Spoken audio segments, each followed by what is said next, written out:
Sergei लावरव ने कहा है कि यूक्रेन जंग के हवाले से किसी भी अमन मुज़ाकरात में न्यू वर्ल्ड ऑर्डर की तश्कील और रूसी मफादात और रूसी खदशात को मद्देनजर करना चाहिए। रूस ने तवील अरसे से कहा है कि वो आलमी सतह पर अमरीका के तसल्लुत के खिलाफ जदोजहद की क़यादत कर रहा है और दलील देता है कि यूक्रेन तनाज़ा इसी लड़ाई का हिस्सा है। रवां हफ्ते के शुरू में मॉस्को ने कहा था कि इसके पास यूक्रेन में 1 साल से ज़ायद अरसे से जारी तनाज़ुर के सिवा कोई चारा नहीं, क्योंकि मसले का कोई सिफारती हल नजर नहीं आता।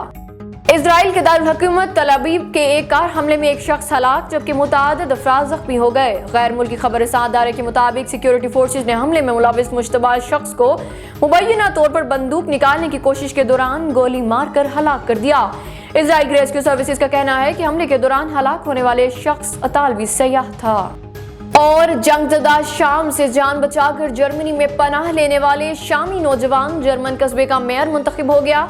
गैर मुल्की मीडिया के मुताबिक शाम की जंग से फरार होने वाले रयान शेबल वो पहले शामी मुहाजिर हैं जिन्होंने जर्मन की रियासत में मेयर बनने का इलेक्शन जीता है। मेयर शब का इलेक्शन जीतने के बाद रयान शेबल ने सबसे पहला काम शाम में मौजूद अपनी वालदा को फ़ोन किया और अपनी कामयाबी की इत्तला दी, जिसे सुनकर वालदा ने नहायत खुशी का इजहार किया।